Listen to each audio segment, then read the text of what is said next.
that's one of the things, what in terms of getting the faculty to get their courses online and at a rapid pace, what kind of challenges have you been able to help them overcome? Because I think there would be like a lot of fear.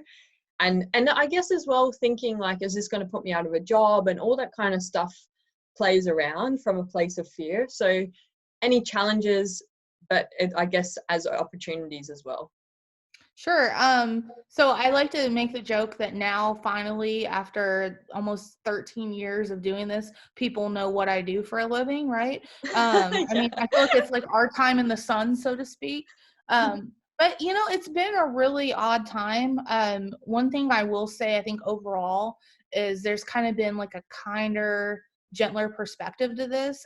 I've seen so many people be more endearing and empathetic and really trying to grasp around kind of what's going on in the world in general. So I've seen a lot of people that were kind of like sticklers for different policies on like when things are due and that kind of stuff. I've seen them soften up a lot, which has been Yeah. really kind of great to see. That again, I feel like they're putting that student first, understanding that students may also have their kids at home now, or students may also be taking care of loved ones, or all this different stuff going on in the world. Students may have lost their jobs.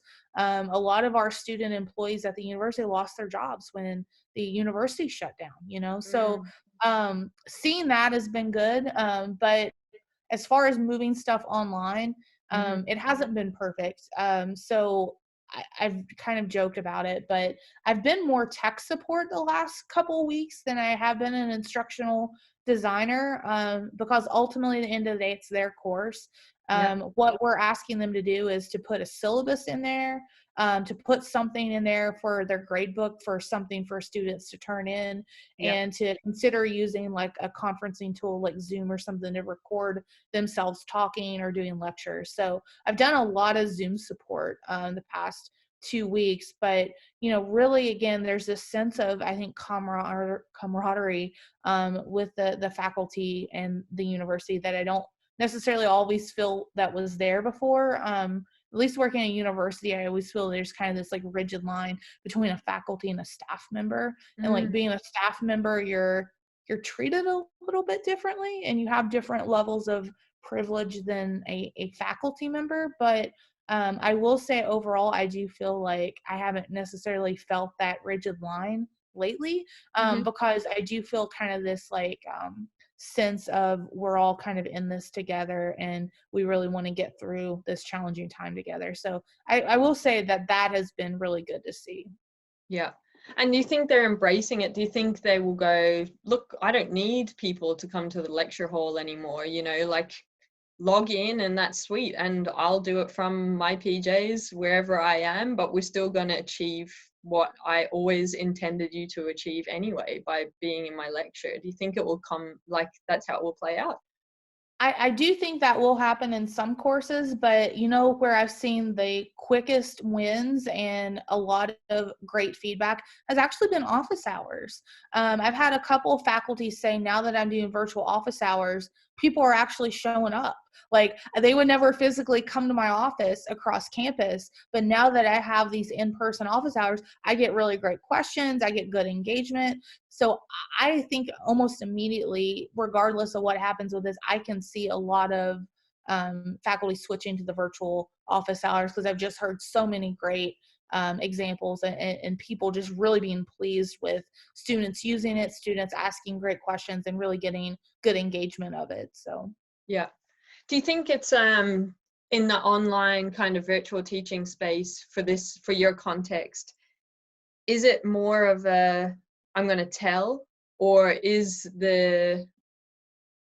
guess from the learning experience, is it better if they continue to kind of tell and preach at?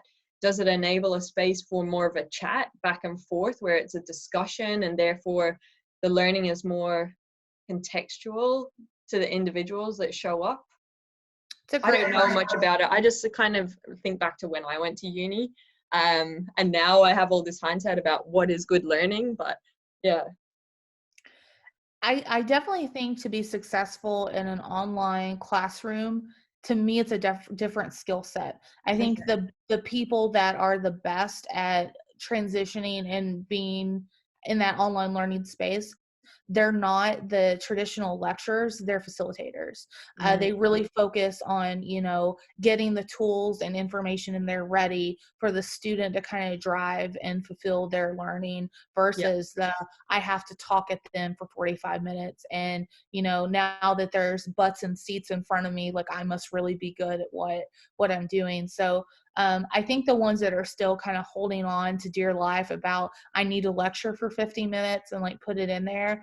Obviously, we know that a lot of people don't watch videos that long a lot of times unless it's something really great. They might listen to it, but I mean, you know, watching it I think is another thing. So yeah, I don't know. I mean, I think it's definitely a different skill set, but again, the faculty that I work with really closely, particularly, I think that they've handled it very well overall. But again, I know that it's probably not that way for everybody. Yeah. I almost think like it's an opportunity to go back to basics. So when you're in a job for so long, you kind of forget the skill sets that got you the foundational skill sets. You get into a routine, a habit, you just regurgitate almost. And maybe where that's, I don't want to put people down when I use the word stagnant, but I think people will kind of get where I'm coming from. But I almost think like this makes you have to readjust. And if you just go back to basics, if we think about the core things that make a good instructional designer and how you apply instructional design to create training, then you'll be in a better place in this virtual world. You know, you'll focus on the need to know. You will be able to go, oh yeah, I can facilitate. I don't have to be the expert. Like I can get them to reflect. I can get them to contribute. So I think that would be what I would do. No, I completely agree. And earlier, when I was talking about the career technical educators not getting this training and assessment, it's actually same for faculty members. So I am a PhD student. I'm hoping to be done by the end of this year. Yeah. But there's nowhere in my PhD curriculum and most PhD curriculums that teach people how to teach. So the way that a lot of them teach is they go back to how they saw it done. And so I think that that is why there's kind of a lot of these kind of old school methods still out there, because, you know, that's how they saw other people do it. And so what do? You emulate what you see. And so I love that you said back to basics, but sadly, Kim, I don't know if a lot of them even got the basic fundamentals to teach to begin with. Yeah. Well, if you're watching this, check out Kathy Moore. I definitely do think that her action mapping is amazing. What would you say are the basic skills that we could encourage them to have an L Google? Well, with action mapping, I think that's wonderful. I'm a big believer in building out what I call alignment maps. So with my alignment map, I like to build out, you know, whatever those outcomes are that you have to have.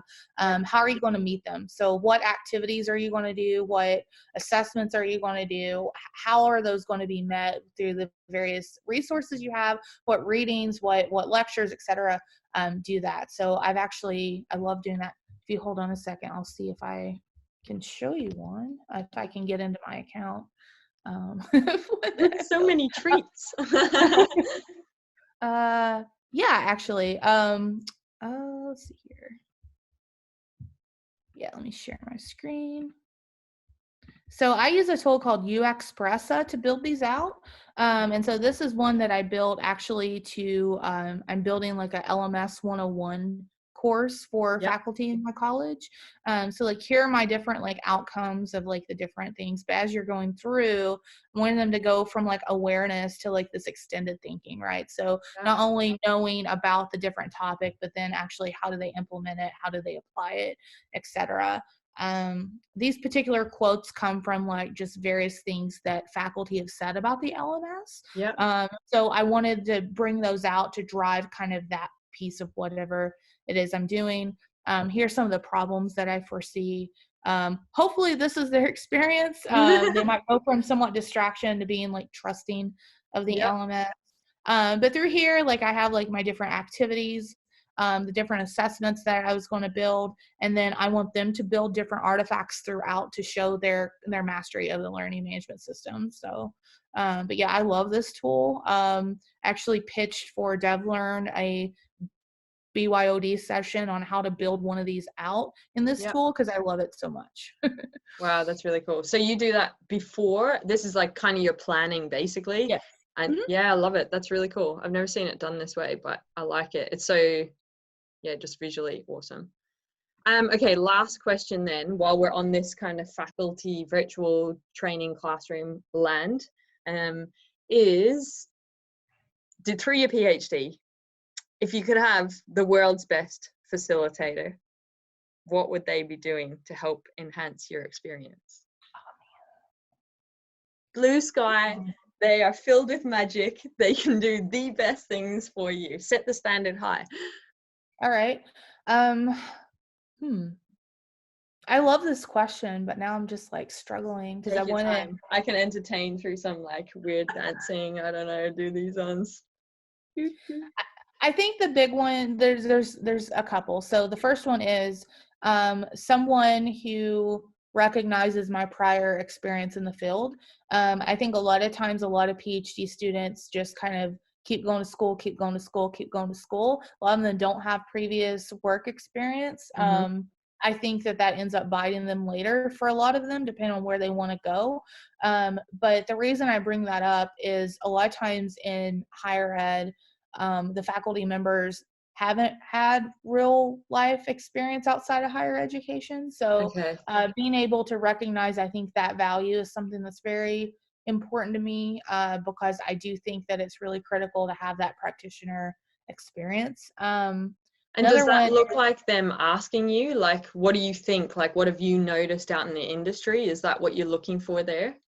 yeah, that and really helping to kind of align that to their teaching. So one thing that I've done as an ID in the courses I support is, I ask them, and several of them, like, nobody's ever asked me that before, but I always ask, what are the transferable skills a kid can get out of your class? So if they don't become a special educator, if they don't become a fashion studies, whatever, what are things that you're doing in your course that's going to make them a better professional in life? And I always try to like highlight that in the course. So if you don't, study fashion for a living, then, you could get out some great group dynamic stuff, or you could get out, how to build an Adobe Spark page or something like that, to where they get something transferable that they could use in the future. So I think that's why it's important to me. Another thing is just not, I guess, not being okay with the status quo, just because that's the way something's always done. I don't believe in that mentality. That's just not me as a person. So being able to like challenge and I think push, and realizing that just because something's been done that way before doesn't mean that's necessarily the best and most effective way to do something. So I think those are two things that are really important that maybe I haven't necessarily gotten in my program, but things that I think would make me more happy. Yeah. And I guess what that second one, like, a lot of people that get into the place of education, they get into it for really good reasons. They Sure. want to help others. They're compelled to improve people's lives, all these things. And you can just forget that over time. So to take a pause and think, why did I get into this role? And what is the impact on these people's lives that I'm going to have? Because I'm sure you can think back to when you're in primary school of a teacher that like really impacted you, and you probably remember their name and these memories of how they enhanced your experience. And that is the impact that these people have on others' lives. So I think it'd be really nice to just stop and think about that impact and why you got into it in the first place. I agree. Well, thank you so much for your time today. I'm very grateful that you got up at 5 a.m. That's normally me, because the Americans want to have like, I guess, a late one, and I have to get up early, and the hair is normally way more messy. But yeah, I'm very grateful, and really nice to get to meet you as well. So thank you for coming on. Thank you for adding value to myself and my team that will watch this video, but also to the community that do follow and will anticipate seeing your video. And yeah, I know that your multiple choice mayhem will inspire some new questions and answers to be drafted. Yeah, well, again, thanks for having me. It's been an absolute blast.